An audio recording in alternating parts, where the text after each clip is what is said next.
Hey guys, what is up? It is the Fast Break Report here, bringing you guys another vlog. So, we're getting into the dog days of the NBA offseason where you're kind of scratching and searching for news to talk about. And I thought I'd make my annual update video about usually I make the awards video, you know what I'm saying, about like who's gonna win what.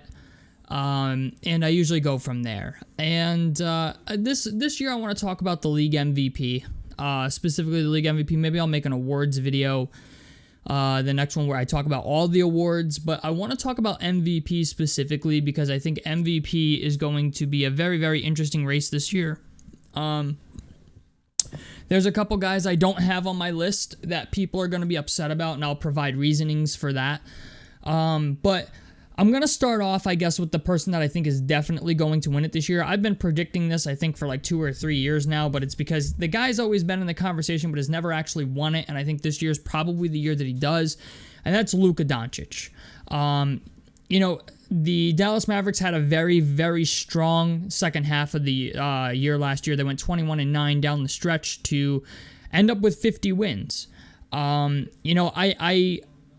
I strongly believe that if the Dallas Mavericks even had like a bit of a better record going into the NBA playoffs last season, I forget where, I think they were ranked 6th. Don't get me wrong. Don't quote me on that. But yeah, the Dallas Mavericks were, let's see, 1, 2, 3, 4, 5. They were 5th.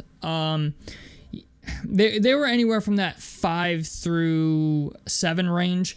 If Luka Doncic could have managed to get the Dallas Mavericks into the top 3 this past season, I think he would have won the MVP. That's just my opinion on it. And I think Luka Doncic is like, he's been here for a while, you know what I'm saying? Like, he's arrived in the NBA, but I think this upcoming year is going to be the year Luka Doncic wins it. The guy's shooting 38% from 3 on 10 attempts a game, and a lot of them are kind of fucking ridiculous attempts. So I'm just going to be honest. Like, the team got better. Klay Thompson is a good addition. I still have yet to see how great of an addition that is. You know what I'm saying? Like, they're a better defensive team. They made a lot of decent improvements. They're going to have a full season of PJ Washington, a full season of Daniel Gafford. I don't know. I'm going to be honest. I don't know a fucking thing about what's his name, Najee Marshall or whoever the fuck it is that they signed. So I don't really know anything about this dude. I know he played for the Pelicans. But I'll have to see what he does. They have Kessler Edwards on a 2-way deal. That's an interesting move. But Derek Lively was very good. They're going to have, year 2 of Derek Lively. Still have Maxi Kleber. Still have Jaden Hardy. This team's going to be solid. And they also brought back Spencer Dinwiddie, which I know people kind of fried me for that move, but, the Dallas Mavericks were really the only team that Spencer Dinwiddie went to where he played really well in the past 2 to 3 years. And I think Spencer Dinwiddie is still a relatively young guy. Like, I think, and he's played in the system before. He knows how to play with Luka Doncic. I think Spencer Dinwiddie is a game changer for the Mavericks. I know that's considered a hot take by many people, even Dallas Mavericks fans. It seems like they're 50-50 on it. Like, some people think I'm right, some people think I'm full of shit. That's fine. I think Spencer Dinwiddie was a huge pickup for them. If Spencer Dinwiddie would have went to any other fucking team, I would have said it was bullshit. But because he went back to Dallas, I was like, okay, I just think Luka's got a really, really good team around him now. And adding Spencer Dinwiddie, I think, was a sneaky good move to put them, solidify their team, and that I like it. I think Luka Doncic is the guy who wins the MVP this year. So let's talk about some guys that I think a lot of people will have in the conversation but won't win it. And the first guy is Nikola Jokic. Regardless of what I think of Nikola Jokic, I think he's the best player in the NBA at the current point in time. His true shooting percent, the idea that this man got snubbed out of an MVP while shooting, 70% true shooting percentage to Joel Embiid is fucking mind-blowing to me. And he shot 65% true shooting percentage this past season. 70 is otherworldly. That's how, I think 70 is just not fathomable. You know what I'm saying? Like, it went from how the fuck does this guy accomplish shit like that to now it's like, okay, 65 is still fucking ridiculous. So I really, really like Nikola Jokic. Even though I think he's the best player in the NBA, I think voter fatigue is officially set in at this point. I honestly feel like he only won his most recent MVP because Joel Embiid got injured. So it's just the idea, like, while I think Jokic is the best player in the NBA, you know, if he wins another one, like, I'm not saying he's not going to win another one because Jokic is just that good. I think he's got one more, maybe two more MVPs in him. It also depends on what happens with the Nuggets. But it's just the idea, like, Jokic is a guy that I think could squeeze another one or two MVPs out. So, you know, at that point, you got to start getting into that conversation of, is he one of the greatest players of all time? And that's a conversation that I don't think people are ready to have yet. I know Nuggets fans are, and that's fine. It's understandable. But I think casual, just regular, generalized NBA fans, that's not a conversation that people are ready to have yet. But I think he's going to be in that conversation sooner rather than later if he starts winning another 1, 2, even 3 MVPs. Once you start getting into 3 league MVPs, granted, you do need to back it up with some championships, but Jokic is a guy that I just feel like is going to get overshadowed this year. I feel like the Nuggets are going to take a step back. They're not a team I'm confident in. Jamal Murray is a fucking... You never know if he's going to play 70 games or if he's only going to play less than 60. You know what I'm saying? So Jamal Murray, you know, blows hot and cold when it comes to injury status. So Jokic is a guy that I'm just not super high on him this year. Next is Joel Embiid. Normally I would have Joel Embiid in this conversation, but being that the 76ers now have 3 max contract players on their roster, they have Tyrese Maxey and they just acquired Paul George. They're also adding some nice depth. They just got the guy I like to call French Jordan, the guy from the France national team, who was like killing Team USA in the final game or whatever. They signed him to like a nothing contract, like a $2.5 million deal. He'll be a good bench player. But the thing is, I don't think the problem with Philly is I don't think their depth is just that great. Yeah, they have Caleb Martin. They brought back Kelly Oubre Jr. They have Andre Drummond. They have Kyle Lowry. They have Eric Gordon. They have a lot of bench depth, but most of it is old. You know what I'm saying? Most of it is guys that are like fighting for their life to survive in the NBA. Eric Gordon, you know, they've got good guys on their roster, but I just don't think Philadelphia is going to be as good as people think. There's always an adaptation period when it comes to adding a guy like Paul George to your roster. I do think the trio will be good. I think the fit between Embiid, Maxey, and Paul George will be fine. It's just when those guys come off the court, who the fuck is backpacking this team? Kelly Oubre, Caleb Martin, you know what I'm saying? So I like Philly, but I just don't think their record is going to be good enough to put Joel Embiid in that conversation. And also, like, I don't even know how high of a seeding they're going to be. Like, I understand Joel Embiid by himself is very good, but you're kind of taking away the dynamic of, you know, Embiid and Maxey pick and roll, and when you throw in Paul George. You know, so, like, that's the other thing is Embiid's going to get less touches, I think, now that Paul George is there, now that Maxey got a max deal. I'm not saying Embiid's not going to have some ridiculous nights. It's just the idea, I think we're going to see a drop in the consistency of, you know, Joel Embiid going out there and putting up these absolutely ridiculous double-doubles. He's still a good player, but I just think he's officially at a point now where his team has too much talent for him to be a guy that backpacks a team. You know what I'm saying? I don't even know how to say that without it sounding like I'm underrating what Joel Embiid does. But you know what I'm saying? Like, they're at a point now where they have more mouths to feed on offense now than they did previously. And adding Paul George to that, like, Paul George is a guy that I think is easily going to get anywhere from 12 to I don't know, actually 12 feels even light to say. Like, let's just say anywhere from 13 to maybe 18 shots a night, you know, depending on, you know, if he's got it going or not, or what the matchup is and stuff like that. It's just like, Joel Embiid now has a guy to defer to, even though he already had that in Tyrese Maxey, but now he has a second guy to defer to. That can go one of two ways. But it's just the idea. I feel like the scoring numbers are going to drop, and because the scoring numbers are going to drop, I just feel like Embiid's not going to be in that conversation. And like I said, I just don't think Philly's record is also going to be that great. I think they need to add better. I think they should have added some better bench pieces. But they're a good team. They'll be in the playoffs. I just don't think it's going to be good enough I just don't think they're going to have a super crazy high seeding. Like, I don't even know if they'll be top 3, to be honest with you. They'll be in the top 5, but I don't know if they'll be top 3. I just think their depth is going to hurt them. So that's where I'm at with Philly. Top 5 seed. If they finish any lower than 4, actually, if they finish any lower than 3rd, I just don't think Embiid's in that conversation. So Embiid's out. Tatum's out too. I'm throwing out Jason Tatum. I'm sorry. Boston's too fucking stacked for me to, like there's a point in the NBA where it's like your team is so good that it's like, how do you credit a team's winning to just one player when, you got Jaylen Brown, you got Porzingis, you have Drew Holiday, you brought back Derek White, like the Boston Celtics are fucking loaded. And that's the reason Jason Tatum hasn't won a league MVP yet. You know what I'm saying? Like they'll win championships, and they're going to be the team that probably gets back to the Eastern Conference Finals, along with the Knicks. They're a team that could be in the mix as well. But I just think Boston's too good. I think Boston's too good of a team for that to happen. You know what I'm saying? Like they have too much. Usually the guys who win MVP are guys that put their team in the top 3 seed.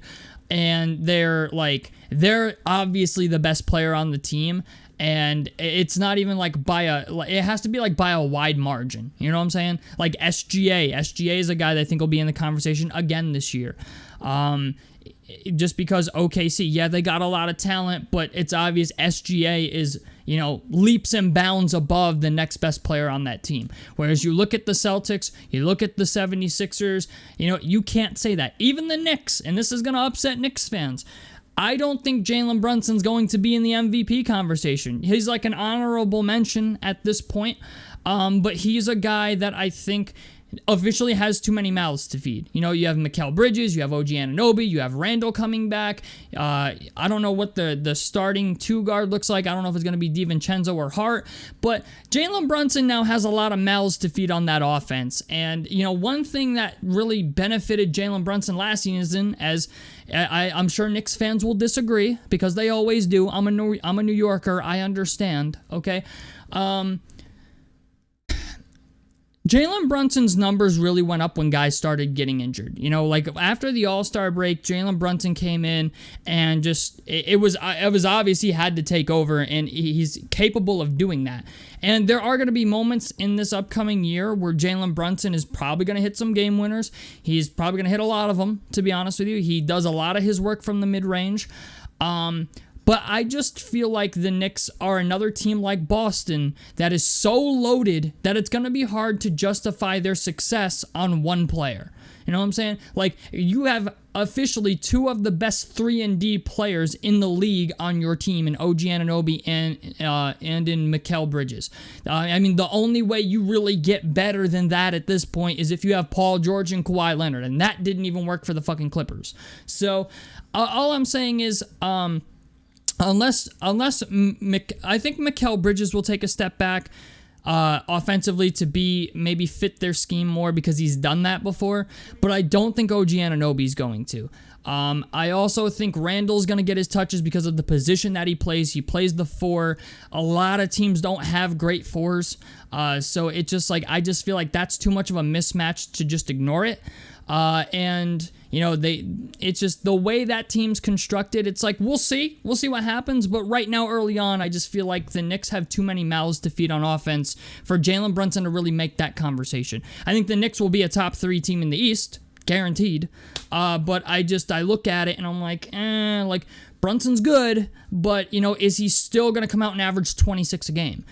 Because really, to be in that MVP conversation, you got to average pretty much north of about 24 points per game, I think. Or unless you're doing something absolutely fucking historic that nobody's done in 60 years like Russell Westbrook did or whatever. Like you have to meet a certain criteria, I think, to be MVP. And I just feel like this year Brunson's not gonna. I think for a while I don't think Brunson's gonna reach that, simply because at this point now he's more focused. He's gonna be more focused on winning than he is going to be about putting up crazy numbers. And that's just what I think. I just think, too many mouths to feed. Next, this is gonna be an interesting one, but I feel like this is the year Giannis re-enters the conversation. Giannis is a monster. I'm gonna call it what it is. It's shocking to me, like, that the NBA has gotten so talented at the point that, like, Giannis is no longer considered like a lock for MVP. But he's still a great player. He's still gonna put up ridiculous numbers. I'm interested to see how the Damian Lillard dynamic works. Now that they've played, they've gotten a full offseason together. They've had time to work things out. I'm very, very interested to see how the Bucks do. They have a solid roster. Their team, you could make an argument their team got worse trading for Damian Lillard, because obviously the Damian Lillard project didn't work immediately, but most times it usually never does. That's something people need to understand. I know Damian Lillard got traded to the Bucks, and because it didn't work immediately, everybody's like, "Oh, it was a bad trade. Damian Lillard sucks." Like it's all like even when I say this all the time. Back when the Cavs first got Kyrie and Kevin Love and LeBron together, okay, when they put that trio together, it took a while for them to adapt to play together before they started winning anything. And that's what I think happened with the Bucks this past year. I think the Bucks are, I can't believe I'm saying the Bucks are an underdog team, but it seems like everybody's saying that they suck. And at the end of the day, I think people need to remember they still have Giannis. They still have Chris Middleton. They still have Bobby Portis. They still have Brook Lopez. They still have Damian Lillard, who at times is the best point guard in the NBA when it comes to just, making your life fucking miserable, okay? Like, it's just, I feel like the Bucks are getting downplayed a lot, and if they come out this season hot and Giannis, still continues being Giannis, there's an argument to be made that he will be in that conversation. So I want to, that's one guy that I did want to throw in there. One of the last guys I want to talk about is Anthony Edwards. Anthony Edwards is a guy that I don't think Anthony Edwards is going to win it this year, but I feel like this is the year where he gets put in that conversation where people start talking about him being in the conversation. You know what I'm saying? Like, this is where I feel like we start talking about Anthony Edwards as an MVP level player, a guy who can lead a team to the playoffs, and which we saw last season. Him and Karl Anthony Towns played very, very well last season. Granted, Karl Anthony Towns kind of shit the bed in the playoffs against Dallas. But it's just the idea, like, their whole team kind of collapsed, I think, against Dallas. That's just my opinion. But this is the year that I think people, like Anthony Edwards is one of those guys that I look at and I'm just like, yeah, like, Anthony Edwards is a guy that has it. Will he unlock it, though? That's what I think this season is about. I think Anthony Edwards is a phenomenal player. If you can pick him in your drafts, I mean, like, there's going to be somebody who picks him too early. I think shooting guard is, like, probably one of the last positions you should pick in any fantasy draft. But Anthony Edwards is going to be in that conversation, I feel. And, it's crazy also to feel like, like, we're also, like, in the age where, like, even Kevin Durant is no longer, like, a bona fide league MVP level player. But, yeah, Anthony Edwards is a guy that I feel like will enter that conversation, or at least some, like, he's a guy that'll be in the top 10 for MVP voting, but I don't think he's not going to be a guy that gets, like, a whole lot of attention, you know what I'm saying, just because of what's been going on in the league the past couple of years, with, like, just how talented shit has gotten and how good teams have become.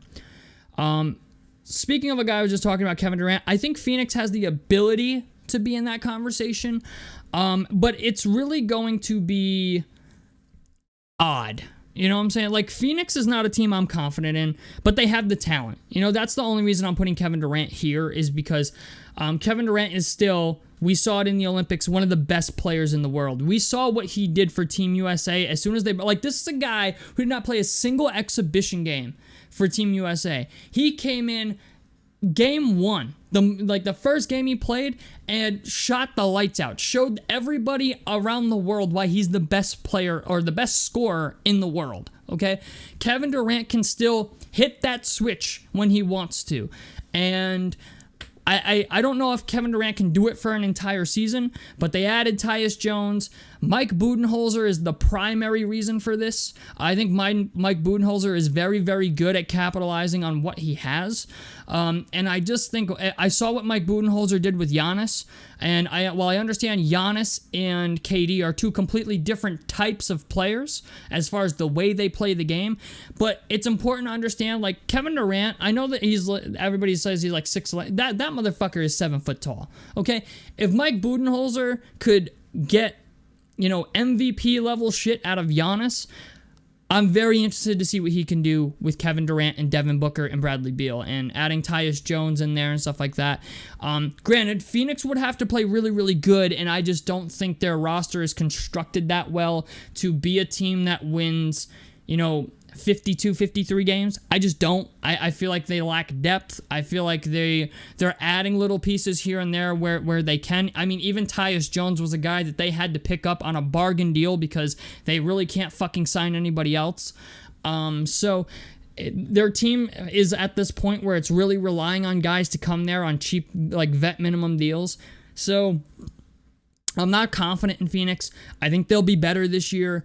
But if Kevin Durant has a monster year and Mike Budenholzer figures this team out, there's like a 20% chance Kevin Durant wins MVP. I'm just throwing it in here as a potential thing because of the coaching change and now that they have a playmaking point guard. If it goes great, it goes great. If it doesn't go good, it doesn't go good. You know what I'm saying? Like, if it fails, I can't say I'm surprised. Like, let's put it that way. But I don't know. Mike Budenholzer is a guy that I don't think should have lost his job in Milwaukee the first time he was there. He was a guy I thought Milwaukee should have never fired. I think Giannis realizes that. And now that Phoenix has him and he has Kevin Durant, I'm very, very intrigued by that. It's enough for me to, squint my eyes at it. Like, see what you got over there. Let's see. So that's one. And the last one is Ja Morant. Ja Morant is a guy that I feel like everybody fucking forgot about. Regardless of what you think of him off the court, regardless of what you think of what his antics are, okay, the guy is a bona fide fucking baller. Okay? He was a guy that was in the MVP conversation 2 or 3 years ago. Okay? Back when Memphis was a top 3 seed in the West, I believe they were top 2 years ago. Do not sleep on this Memphis Grizzlies team. Ja Morant is set up for it too. He's the best player on a team that doesn't really have a great second or a great third. Like, yes, Jaren Jackson Jr. is good, but he's not, he's not a guy that's a perennial all-star. Same thing with Desmond Bane. Like, people are really underestimating this team. They got Zach Edey, they have G.G. Jackson. They also, Brandon Clark is coming back. He was injured last year. Luke Kennard came back. They are a team that, while I understand on paper, is not very sexy. Okay, they're not a team that you look at and go, oh, well, they're the Boston Celtics. Okay, they're not a team you do that with. But the thing is, this team plays well together. Okay, like, Ja Morant is essentially in the same situation as Luka Doncic. Okay, team that's great on defense. They have their main guy that they're like, yeah, go out and get us a bucket, which Ja Morant can do. Okay, I think people are sleeping. I think people are sleeping a little bit on Memphis. Now, Memphis, I think I'm gonna go on a hot take here, and I think Ja Morant will be higher on the MVP ladder than Kevin Durant will be because I think the Grizzlies roster construction is better than the Phoenix Suns. That's my opinion, okay? Kill me for it. But it's just the idea, Ja Morant, if he comes back, and Ja Morant is the Ja Morant of old, like 24, 8, and 6 Ja Morant, and he's shooting about, 48% from the field, and I understand the three-point shooting's not great, but if he can impact winning and get his team into the top 3 in the West, which is going to be brutally hard to do. Okay, it's gonna be fucking brutal because the West is just insane at this point. But people forget how good this Grizzlies team was. Everyone says, oh, no, Steven Adams. Well, they got Zach Edey. You know what I'm saying? Zach Edey is a very good Steven Adams replacement. So, obviously, we won't know until Zach Edey plays, or plays in the regular season. But from what I saw in Summer League, Zach Edey looks like the guy they needed. So, I really like this Grizzlies team. And I'm putting Ja Morant in the... I'm going to be honest. Ja Morant is going to be I think this might be a hot take. Maybe. I don't know. Ja Morant, I think, is going to be in the top 5 for MVP voting this year. I think that's a little hot because I think there's a lot of people who think Tatum should be in it. And I mean, like, honestly, if the Oklahoma City Thunder weren't as good of a constructed roster as they are, as SGA is a better 3-point shooter too. But I'm like, you know what? I'm like, my theory is if people thought SGA should have been in the MVP conversation this past season, then why don't people think Ja Morant, who's in a very similar situation as SGA, can't be in that conversation as well?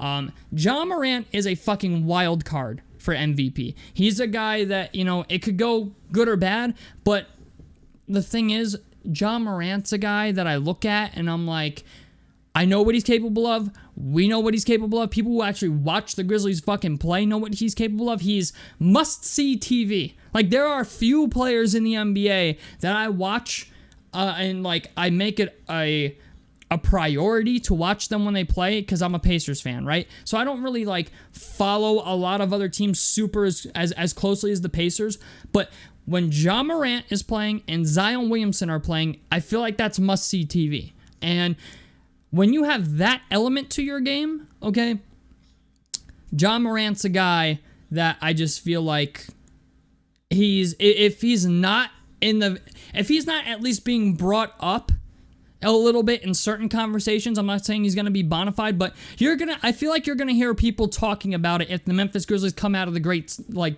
just slaughtering people.